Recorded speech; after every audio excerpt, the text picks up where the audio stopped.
Welcome. In today's video, we'll explore the cunning strategies used by Screwtape in C.S. Lewis's The Screwtape Letters to lead humans astray from their spiritual path. Discover how this veteran demon manipulates thoughts, emotions, and decisions to weaken faith. Let's get started. Letter 1. My dear Wormwood, I note what you say about guiding our patient's reading and ensuring he spends ample time with his materialist friend. But are you not being a tad naive? It seems as though you believe that argumentation is the way to keep him out of the enemy's grasp. That might have been effective if he lived a few centuries ago. During that time, humans still had a firm grasp on what was proven and what wasn't. And if something was proven, they genuinely believed it. They still associated thought with action and were willing to change their way of life based on reasoned argumentation. However, with the advent of the weekly press and other such influences, we have largely altered that dynamic. Your man has been accustomed, since childhood, to entertain a multitude of conflicting philosophies in his mind. He doesn't view doctrines as inherently true or false, but rather as academic or practical, outdated or modern, conventional or radical. Jargon, not argument, is your best tool in keeping him away from the church. Don't waste time trying to convince him that materialism is true. Convince him instead that it is strong or stark or courageous, that it represents the future of philosophy. That's what he cares about. The problem with argumentation is that it shifts the entire struggle onto the enemy's turf. He can argue too, whereas in the type of practical propaganda I am suggesting, he has been proven for centuries to be greatly inferior to our Father below. By engaging in argumentation, you awaken the patient's reason. And once it's awakened, who can predict the outcome? Even if a particular line of thought can be twisted in our favor, you'll find that you've reinforced in your patient the dangerous habit of focusing on universal issues and diverting his attention from immediate sensory experiences. Your goal is to fix his attention on the stream of daily life. Teach him to label it as real life and discourage him from questioning what he means by real. Remember, he's not like you, a pure spirit. Never having been human, oh, the detestable advantage of the enemy, you fail to realize how enslaved they are to the pressures of the mundane. I once had a patient, a staunch atheist, who frequented the British Museum. One day as he sat reading, I noticed his thoughts beginning to stray. The enemy, naturally, was at his side in an instant. Before I knew it, my 20 years of work were beginning to unravel. Had I panicked and tried to defend my position with arguments, I would have been defeated. But I wasn't so foolish. I immediately targeted the aspect of the man that I had the most control over and suggested that it was time for lunch. The enemy presumably countered with the suggestion, you know how one can never quite overhear what he says to them, that this matter was more pressing than lunch. At least, I believe that must have been his argument, for when I responded, exactly, in fact, far too important to address at the end of the morning, the patient visibly perked up. And by the time I added, much better to return after lunch with a fresh perspective, he was already halfway out the door. Once he hit the street, the battle was won. I showed him a newsboy shouting the noon edition and a number 73 bus passing by, and before he reached the bottom of the stairs, I had instilled in him an unshakable conviction that, regardless of the odd ideas that might come to a man's mind when he's alone with his books, a healthy dose of real life, by which he meant the bus and the newsboy, was enough to prove that all that sort of thing simply couldn't be true. He realized he'd narrowly escaped, and in later years he enjoyed discussing that inarticulate sense for actuality, which is our ultimate safeguard against the aberrations of mere logic. He's now safely ensconced in our Father's house. Do you begin to see the point? Thanks to the processes we set in motion centuries ago, they find it nearly impossible to believe in the unfamiliar when the familiar is right before their eyes. Keep hammering home the ordinariness of things, and above all, refrain from using science, the actual sciences, as a defense against Christianity. It will only encourage him to ponder realities he can't touch or see. There have been unfortunate cases among the modern physicists. If he insists on delving into science, steer him toward economics and sociology. Don't let him stray from that invaluable real life. But the most effective approach is to prevent him from reading any science at all, and instead give him the impression that he's already familiar with it all, and that everything he's picked up from casual conversation and reading is the result of modern investigation. Remember, your task is to confuse him. Judging by the way some of you young fiends talk, one might think our job was to educate. The first letter in C.S. Lewis's discussion begins with the advice for the patient to spend time with a materialist friend, setting the stage for an exploration of materialism's challenges to Christian beliefs. This initial suggestion underpins Lewis's broader critique of modern cultural challenges to Christianity, emphasizing the foundational role of materialism in his arguments. He uses his subsequent works to illustrate various aspects of materialism's limitations and dangers. In Miracles, Lewis critiques materialism's inability to provide a rational foundation for reason, highlighting its philosophical inadequacies.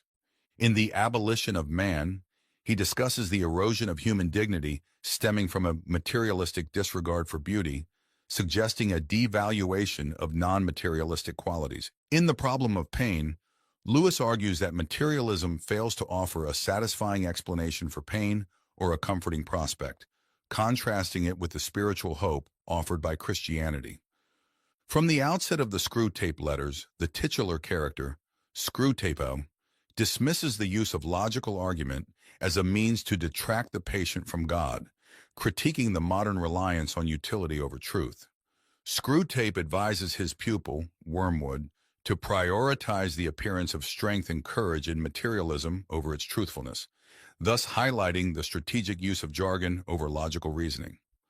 Lewis contrasts this approach in his writings, showcasing his adeptness in argumentation and presenting a counter-narrative to the Enlightenment's claims. He posits that true reasoning necessitates a spiritual dimension, an insight that led him to Christianity after recognizing the insufficiency of rationalism and materialism in fully explaining the world. In the concluding remarks of the first letter, Screwtape reflects on the enduring skepticism towards the unfamiliar, a skepticism fostered by Enlightenment principles that prioritize tangible, measurable knowledge. This irony is not lost on Lewis, who points out that even scientific knowledge relies on the unprovable assumption of an orderly and reliable world. By having Screwtape caution against logic, Lewis confronts the cultural misconception that science and faith are inherently contradictory, advocating for a synthesis of faith and rational inquiry. Letter 2. My dear Wormwood, I note with grave displeasure that your patient has become a Christian. Do not entertain the hope that you will evade the usual penalties. Indeed, in your better moments, I trust you would hardly even wish to do so. In the interim, we must make the best of the situation. There is no need to despair. Hundreds of these adult converts have been reclaimed after a brief stint in the enemy's camp and are now with us. All the habits of the patient, both mental and physical, are still in our favor. One of our greatest allies at present is the Church itself. Do not misunderstand me. I do not mean the Church as we perceive her to be spread, but rather the Church throughout all time and space, rooted in eternity, formidable as an army with banners. That, I confess, is a spectacle that unsettles even our boldest tempters. But fortunately, it remains entirely invisible to these humans. All your patient sees is the half-completed ersatz Gothic structure on the new development estate. Upon entering, he encounters the local grocer, with a rather oily expression, eager to offer him one shiny little book containing a liturgy neither of them understands, and one shabby little book containing corrupted texts of numerous religious lyrics, mostly inferior and in minuscule print. As he takes his seat and surveys his surroundings, he sees only the assortment of neighbors whom he had previously avoided. It is imperative that you exert substantial pressure on those neighbors. Keep his mind oscillating between the phrase, the body of Christ, and the actual countenances in the neighboring pew. It matters very little, of course, who actually occupies that neighboring pew. Even if you know one of them to be a formidable adversary on the enemy's side, it makes no difference. Your patient, thanks to our Father below, is a fool.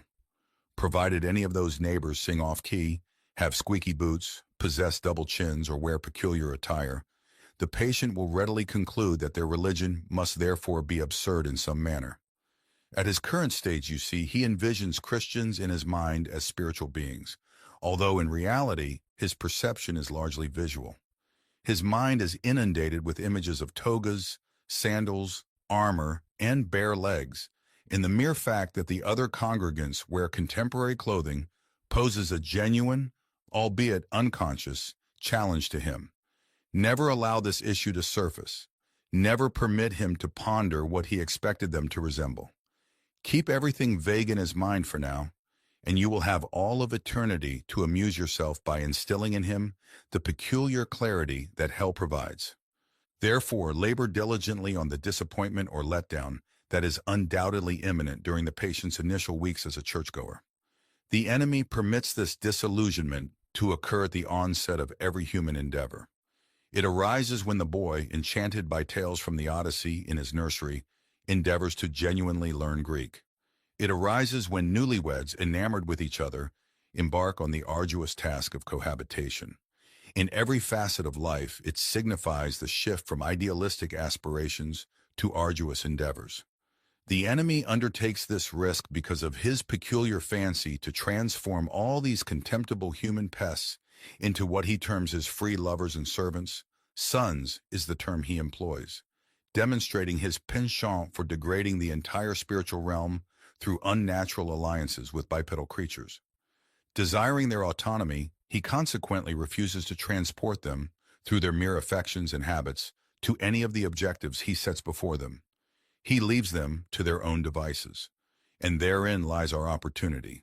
However, remember, therein also lies our peril. If they successfully navigate this initial dry spell, they become much less susceptible to emotional manipulation and, consequently, much more resistant to temptation. Until now, I have been assuming that the individuals in the neighboring pew present no rational grounds for disappointment. However, if they do, if the patient is aware that the woman with the absurd hat is a zealous bridge player, or that the man with the squeaky boots is a miser and extortionist, then your task becomes significantly easier. In such cases, all you need to do is prevent him from entertaining the question, if I, being what I am, can consider myself in some sense a Christian, why should the various vices of those individuals in the neighboring pew prove that their religion is mere hypocrisy and convention?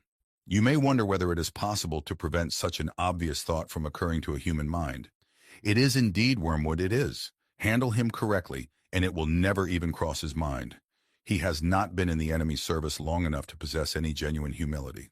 Whatever he says, even when on his knees regarding his own sinfulness, is merely parroting.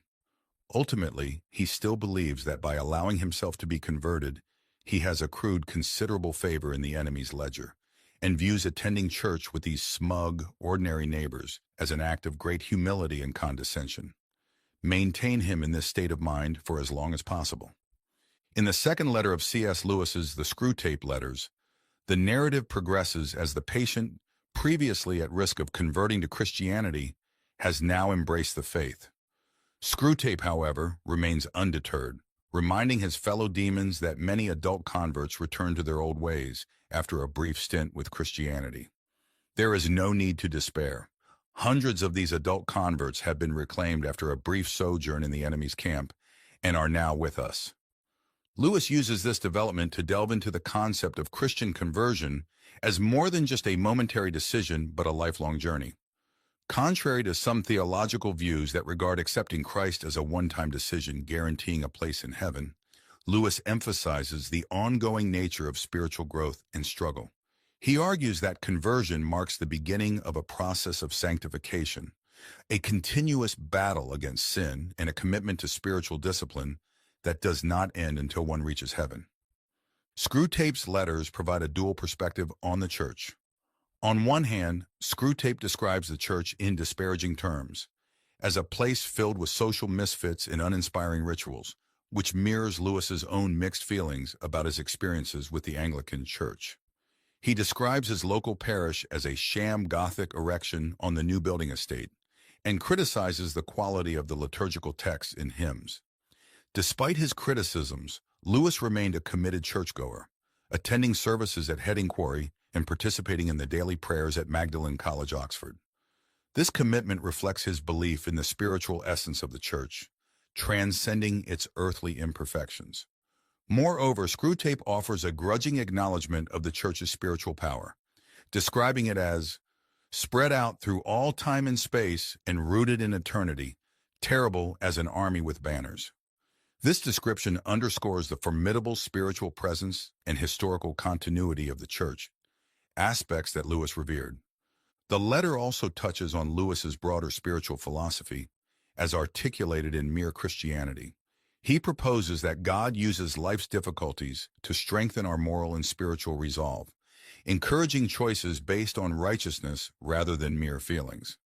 Screwtape, distorting this idea, claims that God does not allow mere affection and habit to dictate spiritual progress, which aligns with Lewis's emphasis on conscious and deliberate faith. Through this letter, Lewis illustrates the complexities of faith, the imperfect yet spiritually essential nature of the Church, and the ongoing challenges faced by believers in their journey toward sanctification. Letter 3.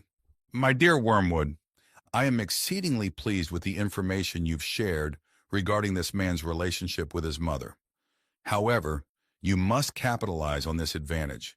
The enemy will be working from the center outward, gradually bringing more and more of the patient's behavior under the new standard, and may soon reach his conduct towards the old lady. You must act preemptively. Maintain close contact with our colleague Glubose, who oversees the mother, and cultivate within that household a firm habit of mutual annoyance. Daily irritations. The following methods are effective. Keep his focus on the inner life. He perceives his conversion as an internal affair. Thus, his attention is primarily directed towards the states of his own mind, or rather, towards that sanitized version of them, which you should allow him to see. Foster this. Divert his attention from basic duties towards advanced and spiritual ones. Exacerbate that most useful human trait, the aversion and neglect of the obvious. You must bring him to a state where he can engage in self-examination for an hour without discovering any of those truths about himself, which are glaringly obvious to anyone who has lived in the same household or worked in the same office. It is undoubtedly impossible to prevent him from praying for his mother, but we have methods to render those prayers harmless. Ensure they are always very spiritual, that he is perpetually concerned with the state of her soul and never with her physical ailments. This serves two purposes. Firstly, it keeps his attention fixed on what he perceives as her sins, which with a little guidance from you, can be made to mean any of her actions that inconvenience or irritate him. Thus you can exacerbate the wounds of the day even while he is on his knees. The process is not at all challenging, and you will find it quite entertaining. Secondly, since his notions about her soul will be crude and often erroneous, he will to some extent be praying for an imaginary person, and it will be your task to gradually make that imaginary person less and less like the real mother, the sharp-tongued old lady at the breakfast table. In due time, you may create such a divide that no thoughts or feelings from his prayers for the imagined mother will ever influence his treatment of the real one. I've had patients so well manipulated that they could swiftly transition from fervent prayers for a spouse or child's soul to verbally or physically abusing the real spouse or child without any sense of remorse. After living together for many years, two humans often develop tones of voice and facial expressions that are nearly unbearable to each other. Exploit this. Make your patient acutely aware of that specific lift of his mother's eyebrows that he detested in his childhood, and encourage him to dwell on how much he despises it. Let him assume that she knows how aggravating it is and does it deliberately to annoy him. If you're proficient at your job, he won't notice the enormous improbability of this assumption. And naturally, never let him suspect that he also has tones and expressions that similarly irritate her. As he cannot perceive himself, this is easily managed. In civilized life, domestic animosity often manifests in innocuous-sounding remarks that, when delivered in a particular tone or context, feel like a blow to the face. To perpetuate this dynamic, you and Glubose must ensure that each of these two individuals holds a sort of double standard. Your patient must insist that all of his utterances be taken at face value and judged solely on their literal meaning, while simultaneously evaluating all of his mother's utterances with the most hypersensitive interpretation of tone, context, and perceived intent. She must be encouraged to do the same to him. Thus, from every disagreement, they can both emerge convinced or nearly convinced of their own innocence. You know the scenario. I simply inquire about dinner time and she becomes enraged. Once this pattern is firmly established, you have the delightful situation of humans uttering remarks with the explicit intention of causing offense, yet feeling aggrieved when offense is taken. Finally, provide me with information about the old lady's religious stance. Is she at all envious of the new element in her son's life? Does she feel slighted that he should learn from others, and so belatedly what she believes she offered him ample opportunity to learn in childhood? Does she think he is making a great fuss about it, or that he's receiving it on excessively favorable terms? Remember the elder brother in the enemy's narrative. In the third letter of the Screwtape letters, C.S. Lewis delves into the subtleties of sin within the context of personal and domestic life, revealing how everyday interactions and internal attitudes can become arenas for spiritual conflict. Lewis underscores that sin is not limited to overt, grievous actions like theft or adultery, but often manifests in the ordinary and overlooked aspects of daily life. Lewis highlights how Satan exploits common misunderstandings about sin, particularly the notion that smaller internal missteps, such as jealousy, irritability, or pride, are inconsequential. Yet it is precisely in these areas of thought and attitude where the struggle for moral integrity begins. Screwtape, the experienced tempter, would likely encourage such underestimation of sin to foster complacency and hypocrisy. A significant aspect of this letter involves our interactions with those closest to us. Lewis points out that our spiritual adversaries often push us towards being judgmental of others while ignoring our own faults.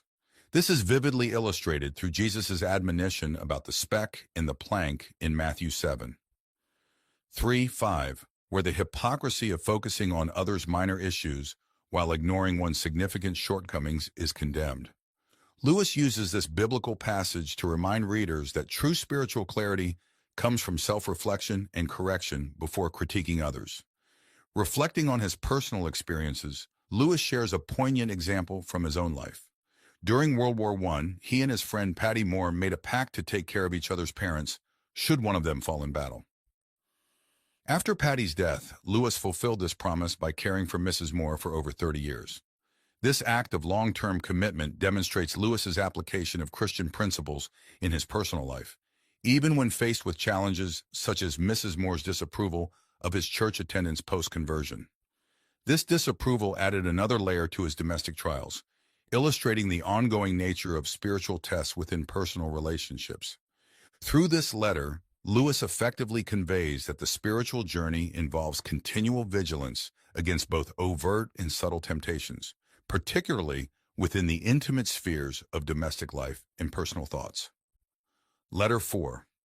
My dear Wormwood, the amateurish suggestions in your recent letter signaled to me that it is high time for me to address the painful subject of prayer fully. You might have refrained from remarking that my advice regarding his prayers for his mother proved singularly unfortunate. Such comments are not fitting for a nephew to write to his uncle, nor for a junior tempter to the undersecretary of a department. Additionally, it displays an unpleasant inclination to shift responsibility. You must learn to bear the consequences of your own mistakes. The most effective approach, where possible, is to deter the patient from engaging in earnest prayer altogether. When dealing with an adult recently reconverted to the enemy's faction, as in your case, it is best accomplished by encouraging him to recall, or believe he recalls, the mechanical nature of his prayers in childhood. This may lead him to strive for something entirely spontaneous, inward, informal, and irregular. Essentially, an attempt to evoke within himself a vaguely devout mood devoid of genuine willpower and intellect. One of their poets, Coleridge, has noted that he did not pray with moving lips and bended knees, but simply composed his spirit to love and experienced a sense of supplication. This is precisely the type of prayer we desire, and since it bears a superficial resemblance to the prayer of silence practiced by those who are highly advanced in the enemy's service, cunning and indolent patients can be deceived by it for quite some time. At the very least, they can be convinced that their bodily position does not affect their prayers, for they consistently forget what you must always remember, that they are animals, and whatever their bodies do impacts their souls. It is amusing how mortals always envision us as implanting thoughts into their minds, In reality, our most effective work is accomplished by keeping thoughts out. If this approach fails, resort to a more subtle redirection of his intentions. Whenever they focus on the enemy himself, we are thwarted, but there are methods to prevent them from doing so. The simplest is to divert their attention away from him and towards themselves. Keep them fixated on their own thoughts and attempt to elicit feelings through the exertion of their own willpower. When they intend to request charity from him, let them instead endeavor to manufacture feelings of charity within themselves, without recognizing that this is what they are doing. When they intend to pray for courage, let them actually attempt to feel courageous. When they claim to pray for forgiveness, let them strive to feel forgiven. Teach them to gauge the efficacy of each prayer by their success in eliciting the desired feeling, and never allow them to realize how much success or failure of that kind depends on whether they are in good or poor health, fresh or fatigued at the moment. However, the enemy will not remain idle. Wherever there is prayer, there is the risk of his immediate intervention. He is cynically indifferent to the dignity of his position, as well as ours as pure spirits, and towards human animals on their knees. He reveals self-knowledge in a shameless manner. But even if he thwarts your initial attempt at redirection, we possess a subtler weapon. Humans do not commence prayer from that direct perception of him, which we, unfortunately, cannot avoid. They have never experienced that ghastly luminosity, that piercing and searing glare which constitutes the backdrop of perpetual agony in our existence. If you delve into your patient's mind while he prays, you will not find that. If you examine the object to which he directs his attention, you will discover that it is a composite entity containing numerous ludicrous elements. There will be images derived from depictions of the enemy as he appeared during the disreputable episode known as the Incarnation. There will be vaguer, perhaps even crude and childish, images associated with the other two persons. There may even be manifestations of his own reverence and accompanying bodily sensations, objectified and attributed to the object of reverence. I have encountered cases where what the patient referred to as his God was actually situated up and to the left at the corner of the bedroom ceiling, or within his own mind, or embodied in a crucifix on the wall. But regardless of the nature of the composite object, you must ensure that he prays to it, to the entity he has fashioned, rather than to the person who fashioned him. You may even encourage him to attach great significance to the correction and improvement of his composite object, and to maintain its presence in his imagination throughout the entire prayer.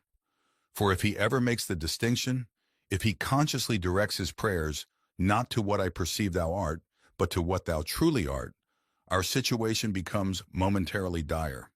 Once all his thoughts and images have been discarded, or if retained with a full acknowledgement of their purely subjective nature, and the man entrusts himself to the entirely genuine, external, invisible presence, there with him in the room and unknowable by him as he is known by it, well then, anything is possible. In avoiding this situation, this genuine exposure of the soul in prayer, you will be aided by the fact that humans themselves do not desire it as fervently as they believe. Sometimes one can receive more than they bargained for. In the fourth letter of the Screwtape letters, C.S. Lewis tackles the complexities of prayer and the pitfalls of emotional and mental distractions in spiritual practices. He critiques the reliance on achieving a prayerful mood or an emotionally driven devotional state, which he views as vulnerable to demonic misdirection. Lewis illustrates this through Screwtape's guidance to Wormwood on how to manipulate the patient. Screwtape advises fostering an environment where the patient is drawn away from direct communication with God and instead becomes entangled in a jumble of informal, spontaneous thoughts about God and personal feelings. The danger here, as Lewis sees it, is that such a devotional approach can lead to a form of mental idolatry where the feelings about prayer become more important than the prayer itself. For Lewis, the essence of prayer lies not in the emotional experience, but in the deliberate act of addressing God, maintaining a clear and purposeful connection. He values the act of prayer over the feeling of being in a prayerful state, emphasizing that true spiritual value is found in intentional and regular communication with God, regardless of the emotional state. While Lewis acknowledges the role of silent prayer in spiritual life, He notes its suitability primarily for those who are spiritually mature. In his later work, Letters to Malcolm, chiefly on prayer, Lewis discusses his own practice of silent prayer, highlighting its challenges and its importance. He describes successful silent prayer as an advanced spiritual exercise that requires one to be at the top of one's form, indicating the level of concentration and spiritual readiness needed. Additionally, Lewis touches on the inherent fears and resistances humans have toward God's presence. He suggests that while Christians may claim to desire God's presence, there is also an underlying fear of truly encountering the divine, reflecting the biblical narrative of Adam and Eve hiding after their sin. This fear and ambivalence provide fertile ground for Screwtape and Wormwood to exploit, as they work to keep the patient from engaging fully and fearlessly with God. Overall, in this letter, Lewis delves deep into the spiritual discipline required for effective prayer, cautioning against allowing emotions or mental images to overshadow the primary goal of direct and intentional communion with God. He underscores the ongoing spiritual battle that involves not only external temptations, but also internal challenges in maintaining a focused and disciplined prayer life. Letter 5. My dear Wormwood, it's somewhat disappointing to anticipate a detailed report on your endeavors and instead receive such a vague outpouring as your last letter. You claim to be delirious with joy because the European humans have initiated another of their wars. I can discern precisely what has transpired with you. You're not delirious, you're simply intoxicated. Reading between the lines of your notably imbalanced account of the patient's sleepless night, I can fairly accurately reconstruct your state of mind. For the first time in your career, you've tasted that wine which is the reward of all our labors, the torment and confusion of a human soul, and it has gone to your head.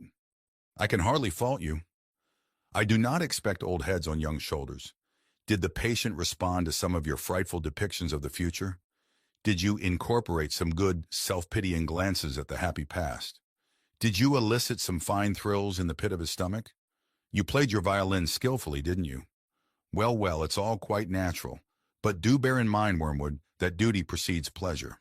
If any present self-gratification on your part results in the ultimate loss of the prey, you will be left eternally longing for that draught which you are currently relishing for the first time. Conversely, if by steady and clear-headed effort here and now you can ultimately secure his soul, he will then be yours forever. A brimful, living chalice of despair, horror, and astonishment, which you can raise to your lips as often as you please. So do not allow any transient excitement to divert you from the true task of undermining faith and hindering the development of virtues. Without fail, provide me in your next letter with a comprehensive account of the patient's reactions to the war, so that we may determine whether you are likely to do more good by making him an extreme patriot or an ardent pacifist. There are myriad possibilities. In the meantime, I must caution you not to expect too much from a war. Of course, a war is diverting. The immediate fear and suffering of the humans provide a legitimate and delightful diversion for our countless toiling workers. But what enduring benefit does it confer upon us unless we exploit it to bring souls to our Father below? When I witness the temporal suffering of humans who ultimately escape us, I feel as though I have been permitted to sample the first course of a sumptuous banquet, only to be denied the remainder. It is worse than not having tasted it at all. The enemy, true to his barbaric methods of warfare, allows us to witness the brief misery of his favorites only to tantalize and torment us, to deride the incessant hunger which during this current phase of the great conflict, his blockade is undeniably imposing.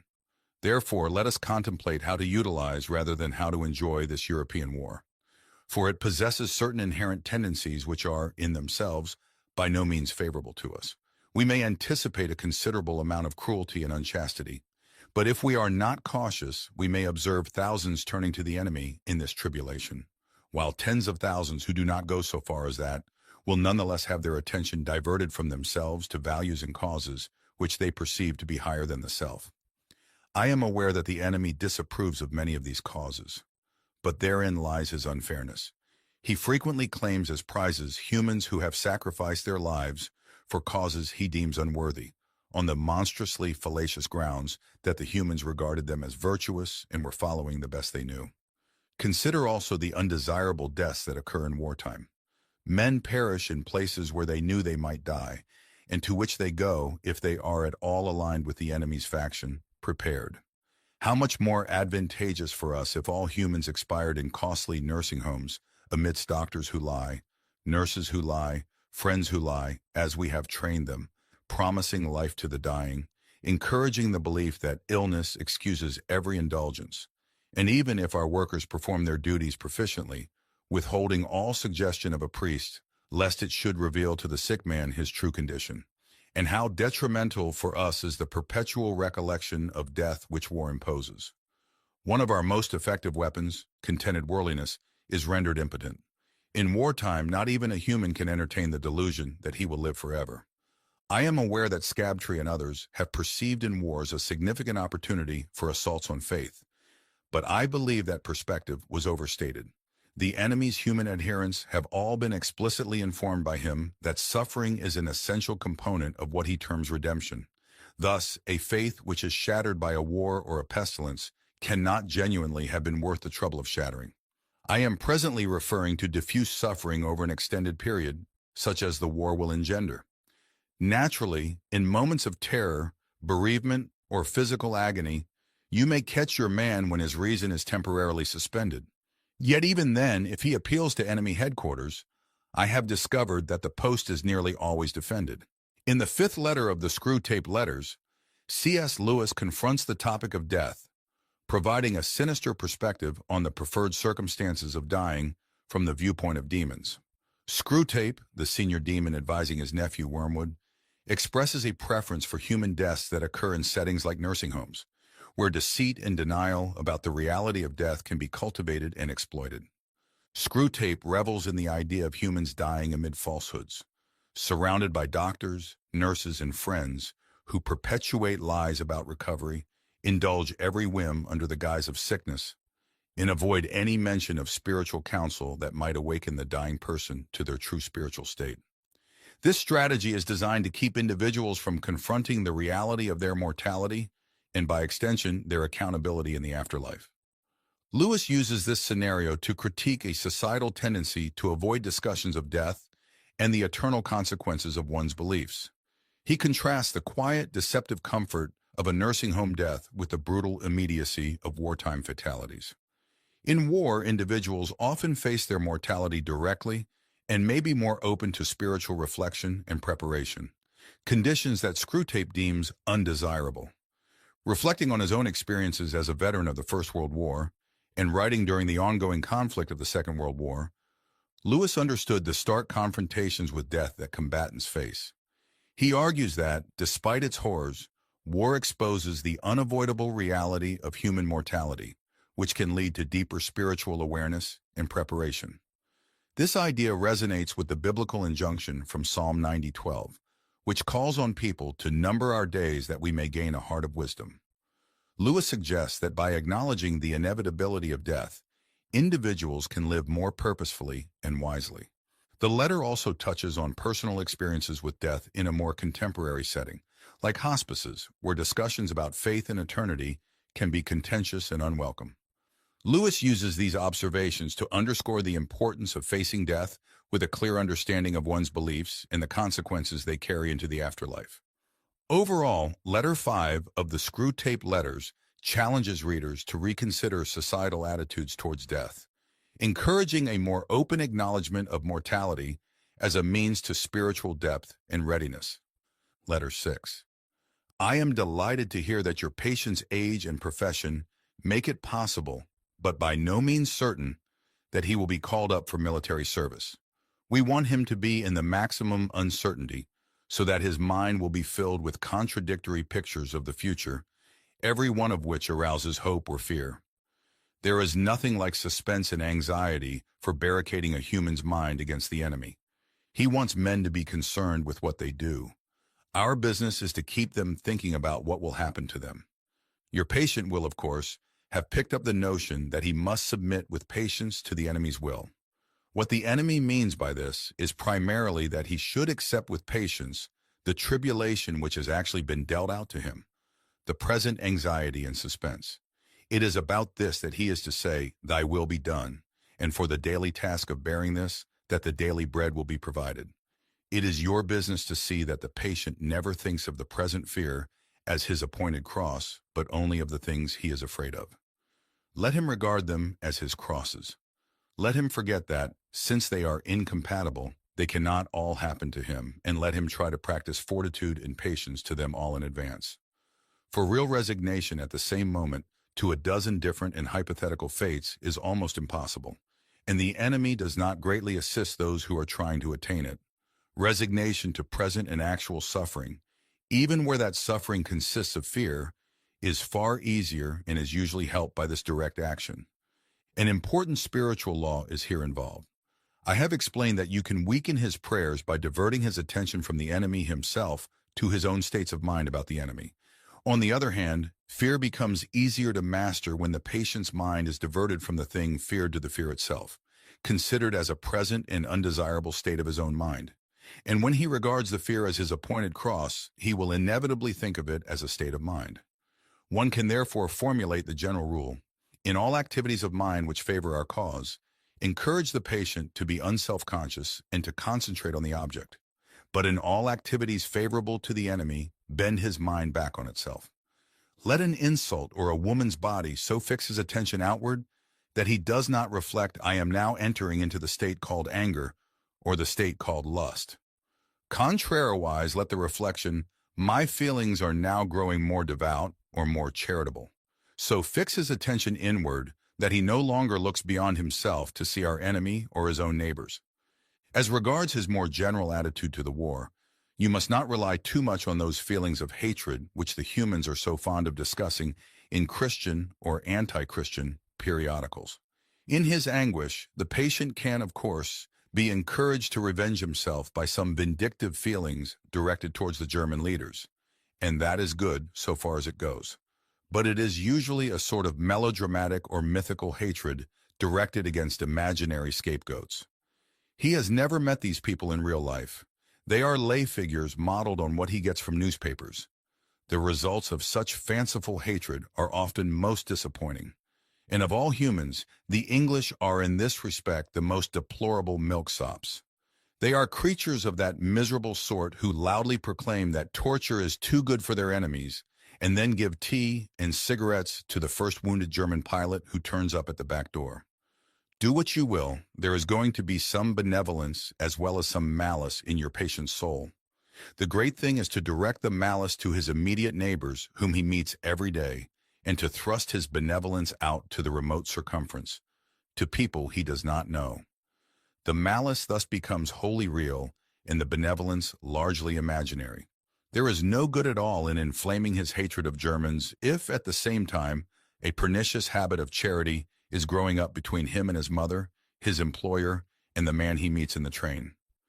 Think of your man as a series of concentric circles, his will being the innermost, his intellect coming next, and finally his fantasy. You can hardly hope at once to exclude from all the circles everything that smells of the enemy. But you must keep on shoving all the virtues outward till they are finally located in the circle of fantasy, and all the desirable qualities inward into the will. It is only in so far as they reach the will and are there embodied in habits that the virtues are really fatal to us. I don't, of course, mean what the patient mistakes for his will, the conscious fume and fret of resolutions and clenched teeth, but the real center, what the enemy calls the heart. All sorts of virtues painted in the fantasy or approved by the intellect, or even in some measure, loved and admired, will not keep a man from our Father's house. Indeed, they may make him more amusing when he gets there. In letter 6 of the Screwtape letters, C.S. Lewis continues to dissect the complex interplay between a person's will, intellect, and imagination, framing these aspects as concentric circles of being. Screwtape, instructing Wormwood, emphasizes the strategic importance of manipulating these elements to ensure the patient's spiritual downfall. The most inner circle represents the will, surrounded by the intellect, with the imagination or fantasy being the outermost layer. Screwtape's advice to Wormwood is to push virtues outward to the realm of fantasy and to draw desirable qualities inward to the will. By doing so, the virtues become less practical and more abstract, reducing their influence on the patient's decisions and actions. Lewis points out that true sins, the ones that have real spiritual consequences, are matters of action influenced by the will, not just by transient feelings or imaginative fantasies. This is why Screwtape encourages Wormwood to preoccupy the patient with his emotions and fantasies, diverting his attention from practical godliness and obedience to God. An important aspect of this letter is the distinction Screwtape makes about the virtues reaching the will and becoming habits. According to Screwtape, it is only when virtues become ingrained habits that they pose a real threat to demonic intentions. Lewis uses this demonic perspective to highlight the importance of habitual godliness and obedience in the present moment, as encapsulated in the notion of saying, "Thy will be done," in response to current trials. Moreover, Lewis stresses that while our primary focus in spiritual life should be on actions derived from a trained will, the roles of intellect and fantasy should not be underestimated. These aspects, while less directly influential on the will, shape and inform our moral landscape. Lewis himself, through his vast literary output from the Chronicles of Narnia to Mere Christianity, demonstrates the value of engaging both the imagination and the intellect as pathways to understanding deeper spiritual truths. This letter thus serves not only as a tactical guide for Wormwood, but also as a reflection on the holistic nature of human experience, where imagination, intellect, and will interact in complex ways to shape our spiritual lives. Lewis underscores the need for vigilance and discipline across all these dimensions to safeguard against spiritual manipulation and to cultivate a life of enduring virtue and obedience to God. Letter 7. My dear Wormwood, I wonder why you should ask me whether it is essential to keep the patient in ignorance of your own existence. That question, at least for the present phase of the struggle, has been answered for us by the High Command. Our policy, for the moment, is to conceal ourselves. Of course, this has not always been the case. We are really faced with a cruel dilemma. When humans disbelieve in our existence, we lose all the pleasing results of direct terrorism and we make no magicians. On the other hand, when they believe in us, we cannot make them materialists and skeptics. At least, not yet. I have great hopes that we shall learn in due time how to emotionalize and mythologize their science to such an extent that what is, in effect, belief in us, though not under that name, will creep in while the human mind remains closed to belief in the enemy. The life force, the worship of sex, and some aspects of psychoanalysis may here prove useful.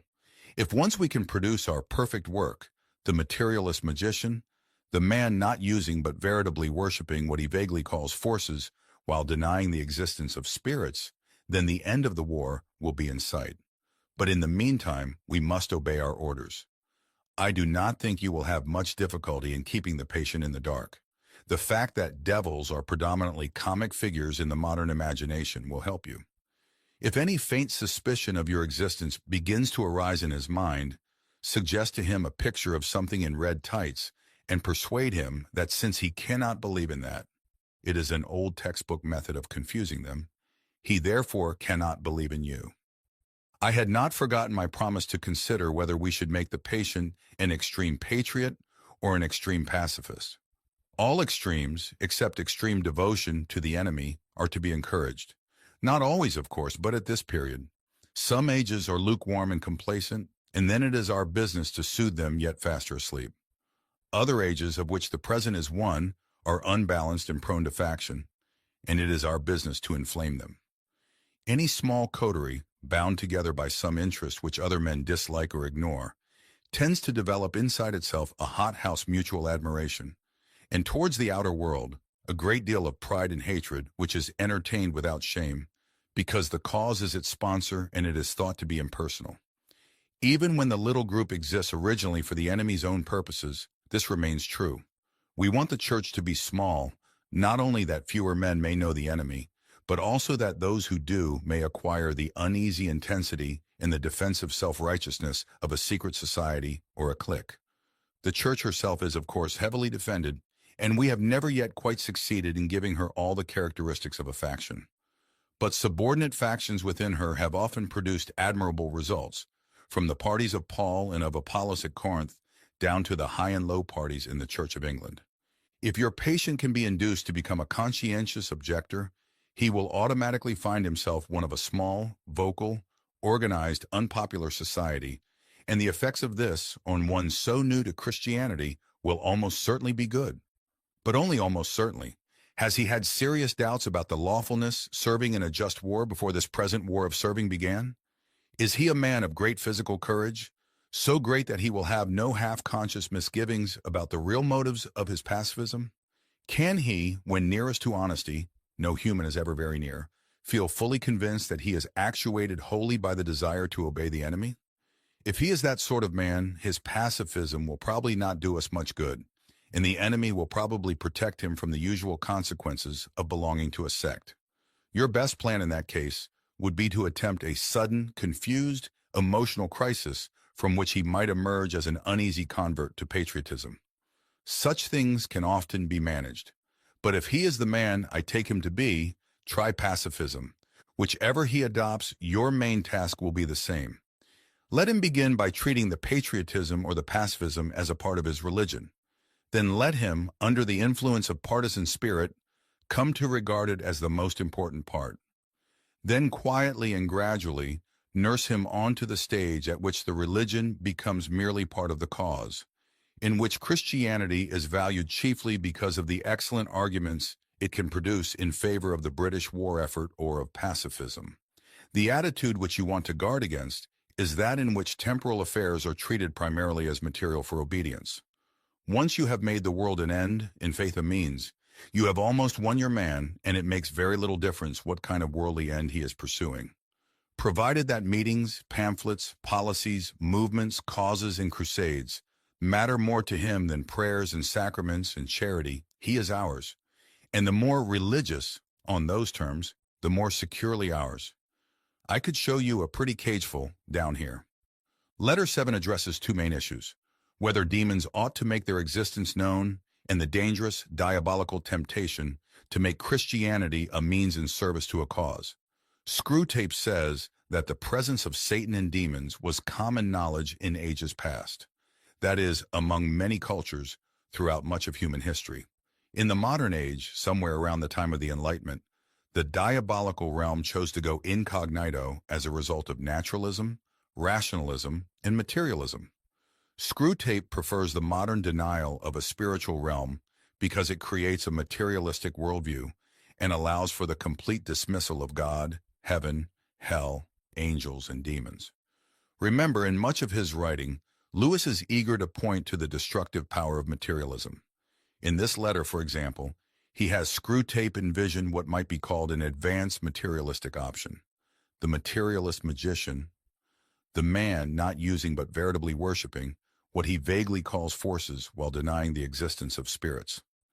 In addition to obscuring the spiritual and accentuating the material, a favorite diabolical strategy is to turn Christianity into a means to some end other than God. The subject under discussion in this letter is patriotism during World War II and whether the patient should be encouraged to be a patriot or a pacifist. Whichever he adopts, your main task will be the same.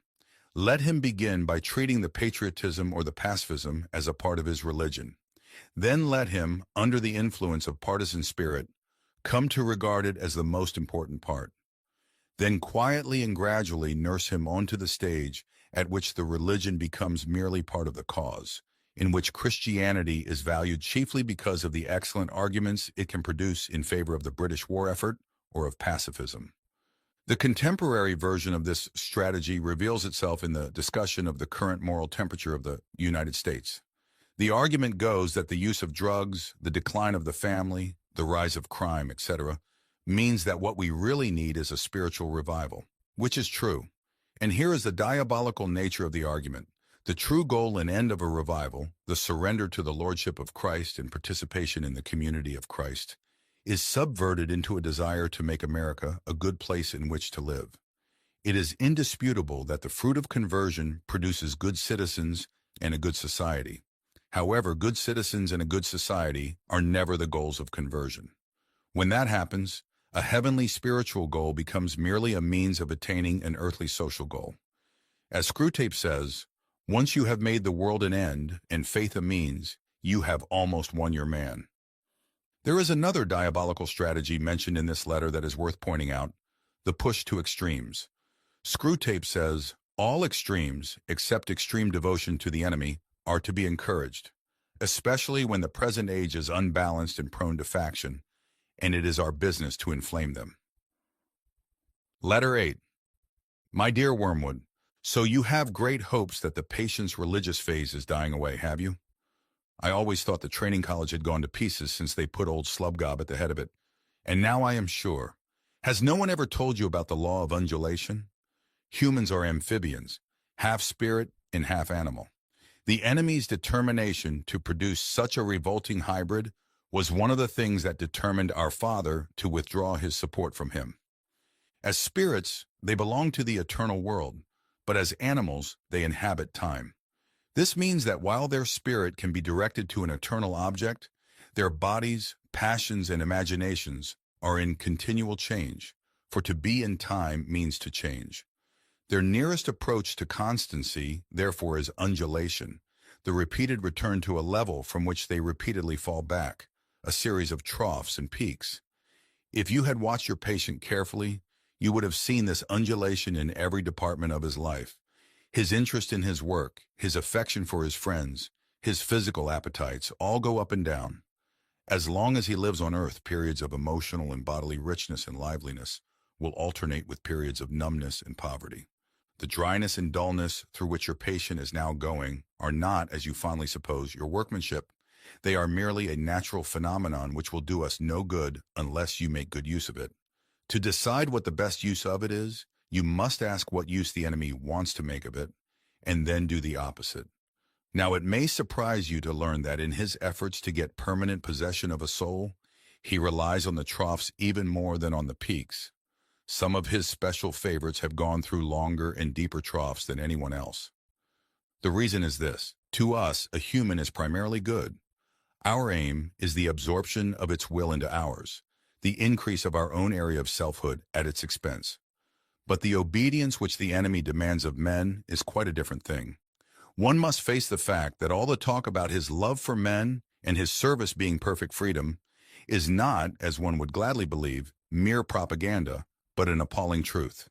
He really does want to fill the universe with a lot of loathsome little replicas of himself, creatures whose life, on its miniature scale, will be qualitatively like his own. Not because he has absorbed them, but because their wills freely conform to his. We want cattle who can finally become food. He wants servants who can finally become sons. We want to suck in. He wants to give out. We are empty and would be filled. He is full and flows over. Our war aim is a world in which our Father below has drawn all other beings into himself. The enemy wants a world full of beings united to him, but still distinct. And that is where the troughs come in. You must have often wondered why the enemy does not make more use of his power to be sensibly present to human souls in any degree he chooses and at any moment. But you now see that the irresistible and the indisputable are the two weapons which the very nature of his scheme forbids him to use.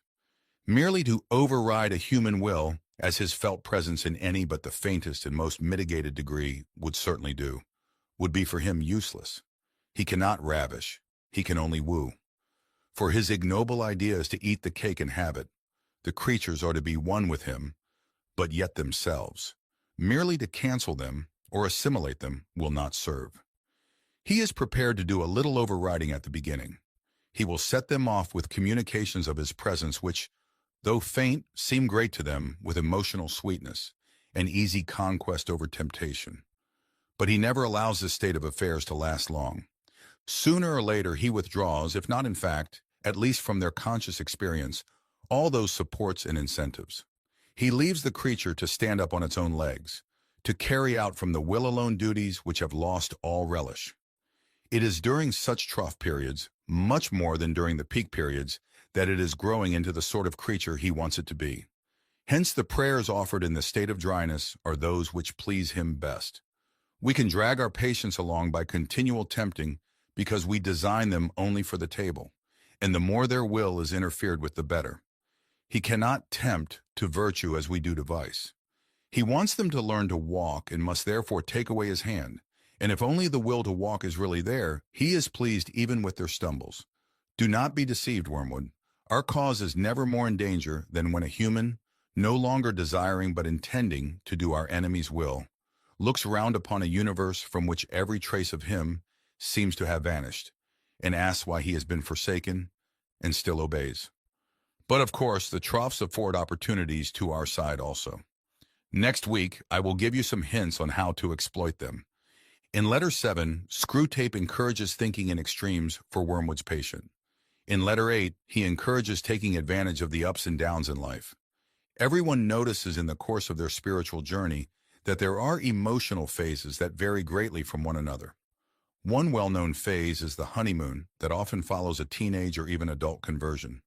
The sense of release, forgiveness, in the presence of God feels almost intoxicating.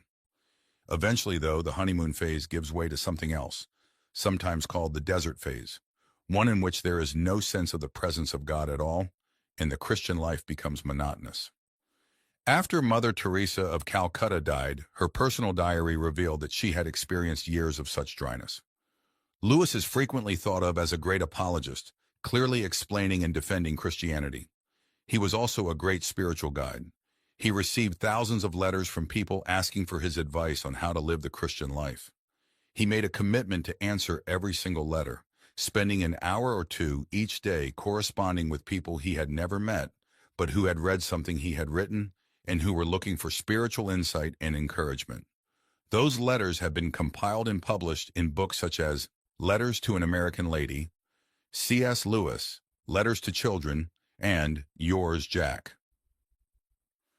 In Letter 8, Lewis, through Screwtape, provides wonderful spiritual guidance for living the normal, mature Christian life. It is normal to experience ups and downs. This is due to what Lewis has Screwtape called the law of undulation. If you had watched your patient carefully, you would have seen this undulation in every department of his life. His interest in his work, his affection for his friends, his physical appetites all go up and down. As long as he lives on earth, periods of emotional and bodily richness and liveliness will alternate with periods of numbness and poverty. The dryness and dullness through which your patient is now going are not, as you fondly suppose, your workmanship. They are merely a natural phenomenon which will do us no good unless you make a good use of it. Lewis encourages us to understand that though we might prefer emotionally satisfying periods in our spiritual journeys, it is the dry times, or troughs, according to the law of undulation, that most shape our souls. Screwtape knows the true power of those dry periods. Sooner or later, the enemy withdraws, if not in fact, at least from their conscious experience, all those supports and incentives. He leaves the creature to stand up on its own legs, to carry out from the will alone duties which have lost all relish. It is during such trough periods, much more than during the peak periods, that it is growing into the sort of creature he wants it to be. Hence the prayers offered in the state of dryness are those which please him best. It's good to know, and even a comfort, to know that when our spiritual journey is difficult, God is not absent and will never abandon us. He is always working, however we feel, to shape our souls and conform us to the image of Christ. Letter 9. My dear Wormwood, I hope my last letter has convinced you that the trough of dullness or dryness through which your patient is going at present will not, of itself, give you his soul, but needs to be properly exploited. What forms the exploitation should take, I will now consider. In the first place, I have always found that the trough periods of human undulation provide an excellent opportunity for all sensual temptations, particularly those of sex. This may surprise you, because of course there is more physical energy and therefore more potential appetite at the peak periods. But you must remember that the powers of resistance are then also at their highest. The health and spirits which you want to use in producing lust can also, alas, be very easily used for work or play or thought or innocuous merriment. The attack has a much better chance of success when the man's whole inner world is drab and cold and empty. And it is also to be noted that the trough sexuality is subtly different in quality from that of the peak, much less likely to lead to the milk and water phenomenon which the humans call being in love, much more easily drawn into perversions, much less contaminated by those generous and imaginative and even spiritual concomitants which often render human sexuality so disappointing. It is the same with other desires of the flesh. You are much more likely to make your man a sound drunkard by pressing drink on him as an anodyne when he is dull and weary, than by encouraging him to use it as a means of merriment among his friends when he is happy and expansive. Never forget that when we are dealing with any pleasure in its healthy and normal and satisfying form, we are, in a sense, on the enemy's ground. I know we have won many a soul through pleasure. All the same, it is his invention, not ours. He made the pleasures. All our research so far has not enabled us to produce one.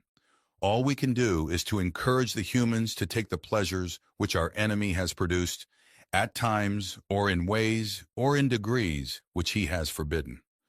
Hence we always try to work away from the natural condition of any pleasure to that in which it is least natural, least redolent of its maker, and least pleasurable. An ever-increasing craving for an ever-diminishing pleasure is the formula. It is more certain in its better style. To get the man's soul and give him nothing in return, that is what really gladdens our Father's heart. And the troughs are the time for beginning the process. But there is an even better way of exploiting the trough. I mean through the patient's own thoughts about it. As always, the first step is to keep knowledge out of his mind. Do not let him suspect the law of undulation. Let him assume that the first ardors of his conversion might have been expected to last and ought to have lasted forever, and that his present dryness is an equally permanent condition. Having once got this misconception well fixed in his head, you may then proceed in various ways. It all depends on whether your man is of the desponding type who can be tempted to despair, or of the wishful thinking type who can be assured that all is well. The former type is getting rare among the humans. If your patient should happen to belong to it, everything is easy. You have only got to keep him out of the way of experienced Christians, an easy task nowadays, to direct his attention to the appropriate passages in Scripture, and then to set him to work on the desperate design of recovering his old feelings by sheer willpower, and the game is ours.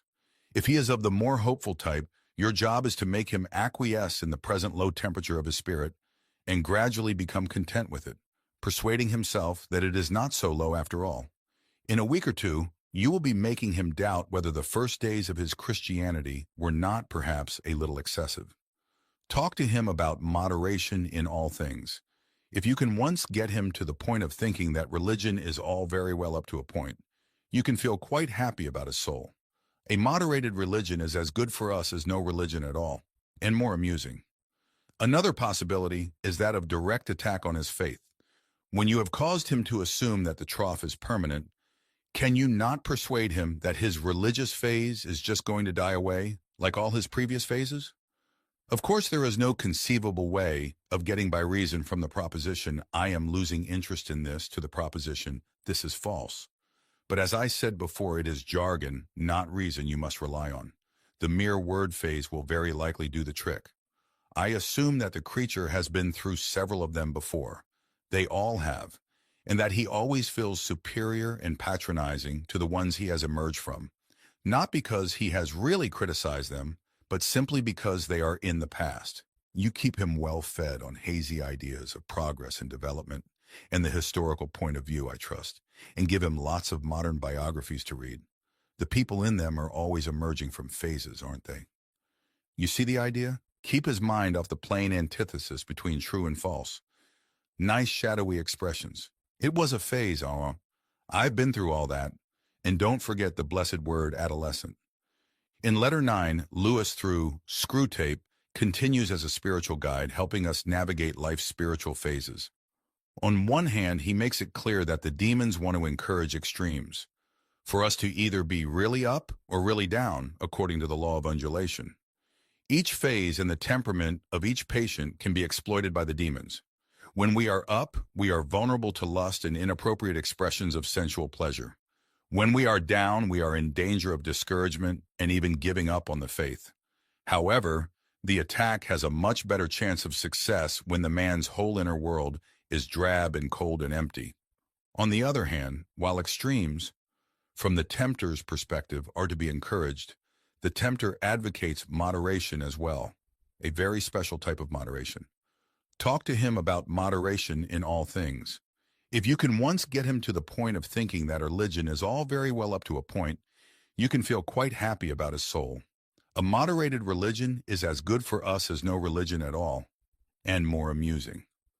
The demons are adept at twisting things. Life's ups and downs clearly make us targets for temptation or the loss of faith. But even moderation can be used to make us spiritually dull.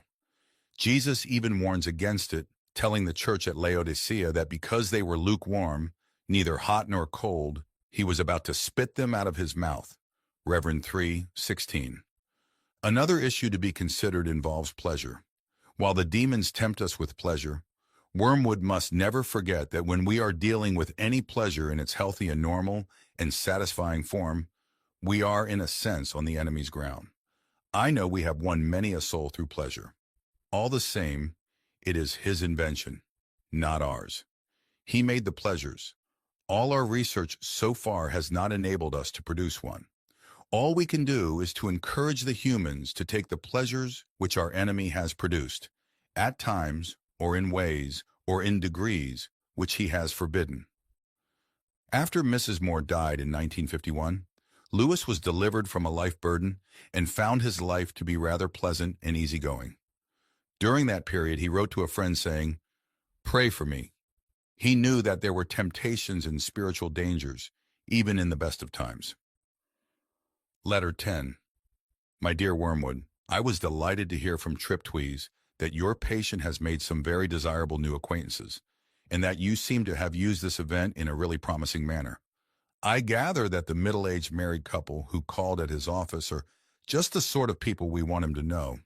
Rich, smart, superficially intellectual, and brightly skeptical about everything in the world. I gather they are even vaguely pacifist, not on moral grounds, but from an ingrained habit of belittling anything that concerns the great mass of their fellow men, and from a dash of purely fashionable and literary communism.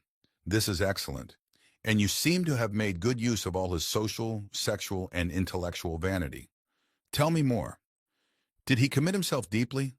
I don't mean in words. There is a subtle play of looks and tones and laughs by which a mortal can imply that he is of the same party as those to whom he is speaking. That is the kind of betrayal you should specially encourage, because the man does not fully realize it himself, and by the time he does, you will have made withdrawal difficult.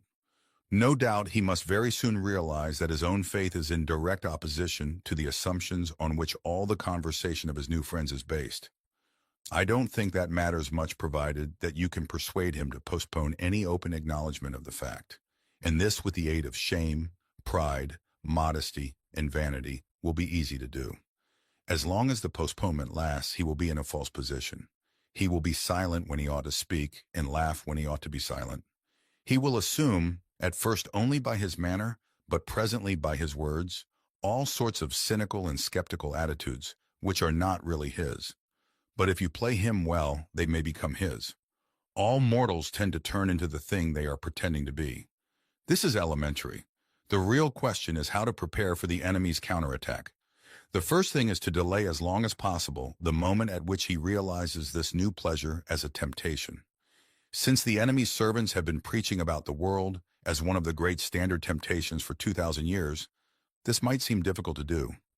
But fortunately, they have said very little about it for the last few decades. In modern Christian writings, though I see much, indeed more than I like, about Mammon, I see few of the old warnings about worldly vanities, the choice of friends, and the value of time. All that your patient would probably classify as Puritanism.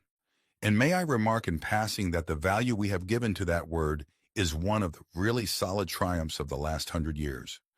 By it, we rescue annually thousands of humans from temperance, chastity, and sobriety of life. Sooner or later, however, the real nature of his new friends must become clear to him, and then your tactics must depend on the patient's intelligence. If he is a big enough fool, you can get him to realize the character of the friends only while they are absent. Their presence can be made to sweep away all criticism. If this succeeds, he can be induced to live, as I have known many humans live, for quite long periods, two parallel lives. He will not only appear to be, but actually be, a different man in each of the circles he frequents. Failing this, there is a subtler and more entertaining method. He can be made to take a positive pleasure in the perception that the two sides of his life are inconsistent. This is done by exploiting his vanity. He can be taught to enjoy kneeling beside the grocer on Sunday just because he remembers that the grocer could not possibly understand the urbane and mocking world which he inhabited on Saturday evening. And contrariwise, to enjoy the bawdy and blasphemy over coffee with these admirable friends, all the more because he is aware of a deeper spiritual world within him which they cannot understand. You see the idea. The worldly friends touch him on one side and the grocer on the other, and he is the complete, balanced, complex man who sees round them all. Thus, while being permanently treacherous to at least two sets of people, he will feel, instead of shame, a continual undercurrent of self-satisfaction. Finally, if all else fails, you can persuade him, in defiance of conscience, to continue the new acquaintance on the ground that he is, in some unspecified way, doing these people good by the mere fact of drinking their cocktails and laughing at their jokes, and that to cease to do so would be priggish, intolerant, and, of course, puritanical. Meanwhile, you will of course take the obvious precaution of seeing that this new development induces him to spend more than he can afford and to neglect his work and his mother. Her jealousy and alarm and his increasing evasiveness or rudeness will be invaluable for the aggravation of the domestic tension. Letter 10 explores a new dimension of spiritual warfare: social relationships. The patient has just been introduced to a new social set, just the sort of people that PBS and British TV love to show as the Oxford-Cambridge set of the 1940s and 50s, privileged, upper-class, intellectual snobs who love to use cutting, snide humor. Screwtape describes them as rich, smart, superficially intellectual, and brightly skeptical about everything in the world.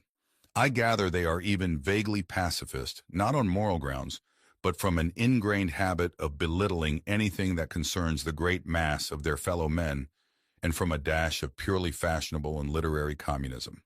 The very arrogant attitude of such people is infectious and corrupting. The danger is social pressure, the desire to be approved of by the in-crowd, which leads to adopting attitudes and actions that are ungodly and therefore diabolical. Added to the spiritual danger is hypocrisy, in which the patient acts one way with his snobby friends and another way when he is around the Christian community. Screwtape explains this to Wormwood. You see the idea. The worldly friends touch him on one side and the grocer on the other, and he is the complete, balanced, complex man who sees round them all. Thus, while being permanently treacherous to at least two sets of people, he will feel, instead of shame, a continual undercurrent of self-satisfaction. This theme of dangerous and destructive social pressure is one that Lewis addresses on several occasions. His essay entitled The Inner Ring, for example, sounds the alarm against social pressure. Unless you take measures to prevent it, this desire is going to be one of the chief motives of your life, from the first day on which you enter your profession until the day you are too old to care. He expands upon this theme in several of his fictional works. In The Silver Chair, Eustace Scrubb discovers Jill Pole crying. Jill was running from them, the inner ring of bullies who controlled her school's social structure. Together, Jill and Eustace escape into Narnia and begin their adventures. In that hideous strength, Mark Studdock, an aspiring academic at a fictional college that feels a lot like Oxford or Cambridge, falls under the spell of an inner ring. Through their influence and his hunger to be in the inner circle, Mark is drawn deeper and deeper into a dark, diabolical plot. Another comment of note in this letter is Screwtape's dictum, all mortals turn into the thing they are pretending to be. Lewis sees this as a powerful principle for good and for ill. In Mere Christianity, he suggests that those of us who desire to grow spiritually, even if we don't feel very holy or righteous, should pretend that we are anyway, for if we do this, eventually our play acting will become a reality. Lewis explains, do not waste time bothering whether you love your neighbor. Act as if you did. As soon as we do this, we find one of the great secrets. When you are behaving as if you love someone, you will presently come to love him. If you injure someone you dislike, you will find yourself disliking him more. Lewis here is functioning as our spiritual guide. Again, he wants us to know that choosing to do what is right, whether we feel like it or not, shapes our souls in ways that are conforming us to the image of Christ.